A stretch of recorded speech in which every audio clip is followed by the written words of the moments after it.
ഒന്ന് യോഹന്നാന്റെ ലേഖനം 5-ാം അധ്യായത്തിന്റെ 4-ാമത്തെ വാക്യം. ദൈവത്തിൽ നിന്ന് ജനിച്ചതൊക്കെയും ലോകത്തെ ജയിക്കുന്നു. ലോകത്തെ ജയിച്ച ജയമോ നമ്മുടെ വിശ്വാസം തന്നെ. ജീവവചന ധ്യാന ചിന്തയിലേക്ക് എല്ലാ പ്രിയപ്പെട്ടവർക്കും സ്വാഗതം. ദൈവഭവനത്തിലെ ജനിച്ച പോരാളികൾ എന്നൊരു വിഷയമാണ് നാം ചിന്തിക്കുവാൻ താല്പര്യപ്പെടുന്നത്. കുടുംബങ്ങളെ, യഥാർത്ഥ ക്രിസ്തീയ ജീവിതം നയിക്കുന്ന ഒരു വിശ്വാസി അവന് തന്റെ ജീവിതത്തിൽ വിവിധ നിലയിലുള്ള പോരാട്ടങ്ങളുണ്ട്. വിശ്വാസ ജീവിതത്തിലെ ഏറ്റവും വലിയ പരിശോധനയാണിത്. ക്രിസ്തീയ രണാങ്കണത്തിലെ ഈ പോരാട്ടം ജയിക്കുവാനുള്ള യോഗ്യത ജനിക്കുക എന്ന ഒരനുഭവമാണ്. ജനിച്ചവർക്ക് മാത്രമേ ഈ പോരാട്ടത്തിൽ ജയിക്കുവാൻ കഴിയുകയുള്ളൂ. ദൈവത്തിൽ നിന്ന് ജനിച്ചതൊക്കെയും ലോകത്തെ ജയിക്കുന്നു. ഒരു മനുഷ്യൻ 2 പ്രാവശ്യം ജനിക്കണം എന്നത് നമ്മെ പഠിപ്പിച്ചത് കർത്താവായ യേശു ക്രിസ്തുവാണ്. തിരുവചന ഭാഗങ്ങളിൽ അത് വ്യക്തമാക്കിയിരിക്കുന്നു.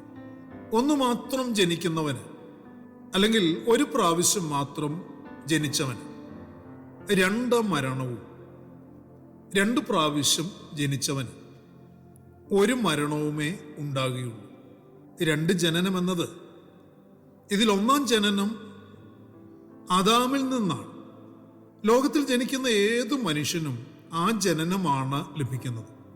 1-ാമത്തെ ജനനം ആദാമിലുള്ളത്, ആദാമ്യ പ്രകൃതത്തിലുള്ള ജനനം, പാപപ്രകൃതത്തിലുള്ള ജനനം.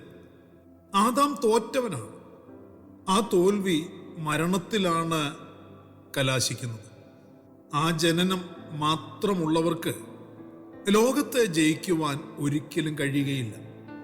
എന്നാൽ ആദാമിൽ ജനിച്ചവൻ തന്റെ 2-ാമത്തെ ജനനം സ്വീകരിക്കണം. അതായത് വീണ്ടും ജനനം എന്ന 2-ാം ജനനം. അത് ഒടുക്കത്തെ ആദാമിൽ നിന്നാണ് ആ ജനനം നേടുന്നത്. ഒടുക്കത്തെ ആദാം കർത്താവായ യേശു ക്രിസ്തുവാണ്. അങ്ങനെ ഒരു ജനനം, അത് ക്രിസ്തുവിലുള്ള ജനനമാണ്. ക്രിസ്തു ജയിച്ചവനാണ്, ലോകത്തെ ജയിച്ചവനാണ്, മരണത്തെ ജയിച്ചവനാണ്. ക്രിസ്തു ജയാളിയാണ്. ക്രിസ്തു ശത്രുവിന്റെ മേൽ ജയം പ്രാപിച്ചവനാണ്. പ്രിയരെ, 2-ാം ജനനം പ്രാപിച്ചവന്, ക്രിസ്തുവിൽ ജനിച്ചവന് ലോകത്തെ ജയിക്കുവാൻ കഴിയും. അവന് 2-ാം മരണം എന്ന നരകം ഇല്ല. ക്രിസ്തുവിൽ നിന്നുള്ള ജനനമാണ് ദൈവത്തിൽ നിന്നുള്ള ജനനം. ദൈവത്തിൽ നിന്ന് ജനിച്ചതൊക്കെയും ലോകത്തെ ജയിക്കുന്നു. പ്രിയപ്പെട്ടവരെ, നാം പോരാടുന്നത് ലോകത്തോടും ലോകത്തിൻ്റെ ശക്തികളോടുമാണ്.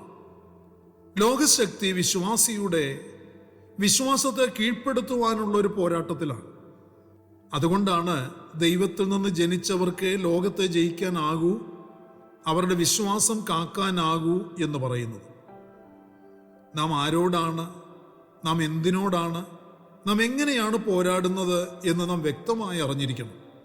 എന്തുകൊണ്ട് പോരാടണമെന്ന് നമുക്ക് നിശ്ചയമില്ലെങ്കിൽ പോരാട്ടത്തിൽ നാം ജയിക്കുകയില്ല. പഴയ നിയമത്തിൽ ഉള്ള ഒരു സംഭവ കഥ ഇങ്ങനെ ഇതിനോട് ചേർത്ത് ചിന്തിക്കുന്നത് ഉചിതമാണെന്ന് തോന്നുന്നു.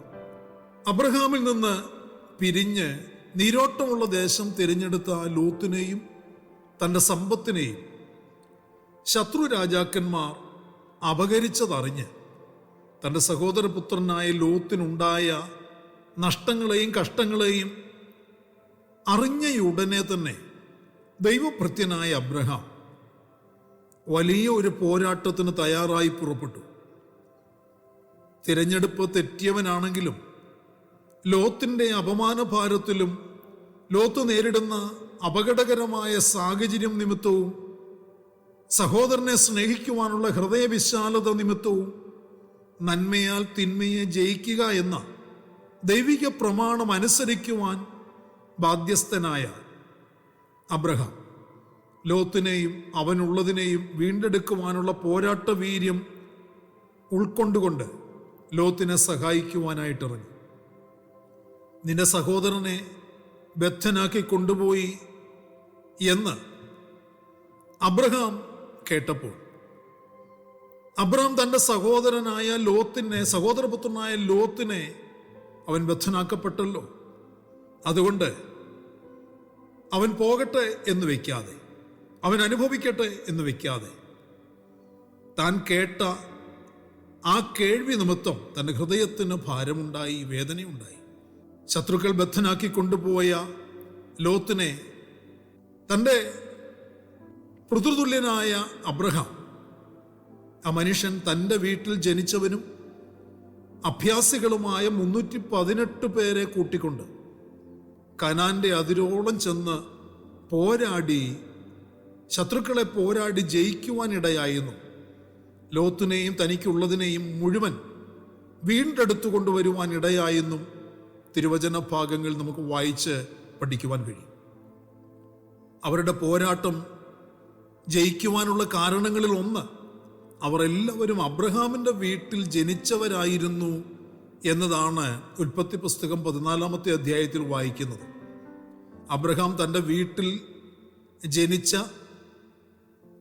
318 പേര് അഭ്യാസികളായ, അവരുടെ പ്രത്യേകതയെക്കുറിച്ച് പറഞ്ഞത് ഇങ്ങനെയാണ്: തൻ്റെ വീട്ടിൽ, അബ്രഹാമിൻ്റെ വീട്ടിൽ ജനിച്ചവരും അഭ്യാസികളുമായ 318 പേര് എന്നുള്ള കാര്യമാണ് അവിടെ ഓർപ്പിക്കുന്നത്.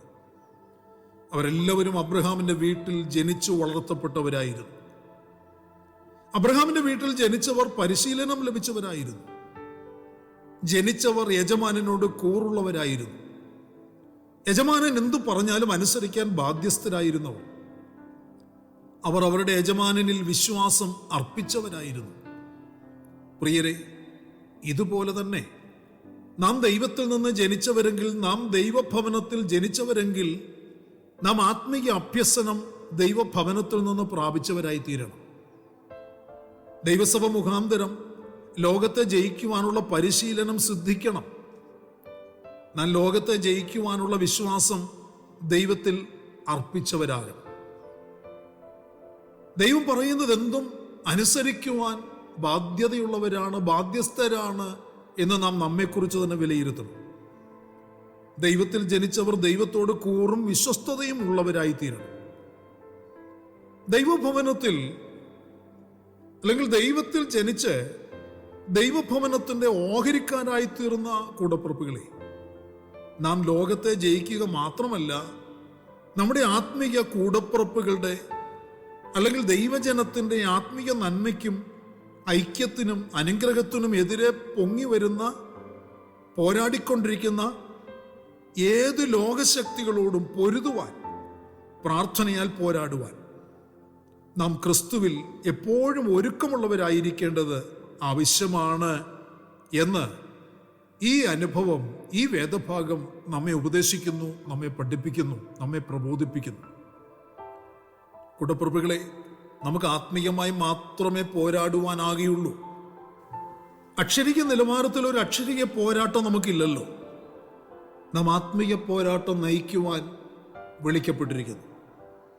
ആകയാൽ ദൈവഭവനത്തിൽ ജനിച്ചവരായി, ആത്മീയ അഭ്യസനം പ്രാപിച്ചിരിക്കുന്ന പോരാളികളായി, പ്രാർത്ഥനാത്മാവിൽ പ്രാർത്ഥിക്കുന്നവരായി, ഉപവസിച്ച് പ്രാർത്ഥിച്ച് വിടുതൽ ഏറ്റെടുക്കുന്നവരായി, കൂട്ടുവിശ്വാസികളുടെ വിഷയങ്ങൾക്ക് വേണ്ടി ഇടിവ് നിൽക്കുന്നവരായി, കൂട്ടായ്മയുടെ ഐക്യത സമാധാന ബന്ധത്തിൽ കാക്കുന്നവരായി ക്രിസ്തുവിൽ നമുക്ക് ഉറച്ചു നിൽക്കാം. അപ്രകാരം നമുക്ക് ലോകത്തെയും ലോകത്തിൻ്റെ ശക്തികളെയും ജയിക്കുവാനിടയായി തീരും. പ്രാർത്ഥനയ്ക്കായി നമ്മുടെ കണ്ണുകളെ അടയ്ക്കും. പരിശുദ്ധനായ ഞങ്ങളുടെ സ്വർഗീയ കർത്താവേ, അനുഗ്രഹീതമായ നല്ല ദിവസം, ഈ നല്ല സമയം, കർത്താവിൻ്റെ മാറ്റമില്ലാത്ത തിരുവചനം ഞങ്ങൾ ശ്രദ്ധയോടെ കേൾക്കുവാൻ, ധ്യാനിക്കുവാൻ ഞങ്ങൾക്ക് നൽകി തന്ന നല്ല അവസരത്തിനായി സ്തോത്രം. അപ്പച്ച, ദൈവഭവനത്തിലെ ജനിച്ച പോരാളികളായി തന്നെ നിലകൊള്ളുവാൻ, ദൈവഭവനമാകുന്ന ദൈവസഭയിൽ നിന്ന് ആത്മീയമായ അഭ്യസനം ശരിയായ നിലയിൽ പ്രാപിച്ച് ലോകത്തെയും ലോകത്തിൻ്റെ ശക്തികളെയും പോരാടി ജയിക്കുന്നവരായി, ജയിച്ചവനായ കർത്താവ് യേശു ക്രിസ്തുവിൻ്റെ കീഴിൽ ജയാളികളായി തന്നെ നിലകൊള്ളുവാൻ ഞങ്ങളെ സഹായിക്കണമേ. അതിനുള്ള കൃപ ഞങ്ങളുടെ മേൽ പകരണമേ. അതിനുള്ള ശക്തി, ആത്മാവിൻ്റെ ശക്തി ഇന്ന് പകലിൽ ഞങ്ങളുടെ മേൽ ചൊരിഞ്ഞു തരുമാറാകണമേ എന്ന് പ്രാർത്ഥിക്കും. ഞങ്ങൾ ഞങ്ങളുടെ ആത്മീയ ഉത്തരവാദിത്വങ്ങളിൽ നിന്ന് ഒരിക്കലും ഒഴിഞ്ഞിരിക്കുവാൻ ഇടയാകാതെ സമർപ്പണത്തോടെ ദൈവകൃപയിൽ ആശ്രയിച്ച് മുന്നേറുവാൻ ഞങ്ങൾ എല്ലാവരെയും സഹായിക്കണം. ദൈവകൃപയാൽ ഞങ്ങളെ പൊതിയണമേ, അനുഗ്രഹിച്ച് വഴി നടത്തണമേ. കർത്താവിന് മാത്രം ഞങ്ങൾ മഹത്വം അർപ്പിക്കുന്നു. പ്രാർത്ഥന കേട്ടവൻ കൃപയ്ക്കായി സ്തോത്രം. സകലതും ഞങ്ങൾക്ക് വേണ്ടി ജീവൻ തന്ന യേശു ക്രിസ്തുവിന് ധന്യമായ നാമത്തിൽ താഴ്മയോട് അപേക്ഷിക്കുന്ന അപ്പച്ച, ദയതോന്നി കേൾക്കുമാറാകണമേ. ആമേൻ. പ്രിയ വചനങ്ങളാൽ പരിശുദ്ധനായ കർത്താവ് എല്ലാവരെയും അനുഗ്രഹിക്കട്ടെ. നമ്മുടെ വാഴ്ചപ്പെട്ട കർത്താവിൻ്റെ വരവടുത്തിരിക്കുന്നതിനാൽ അവൻ്റെ വരവിന് വേണ്ടി നമുക്ക് ഒരുങ്ങി കാത്തിരിക്കാം. മാറാനാഥ.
രക്തം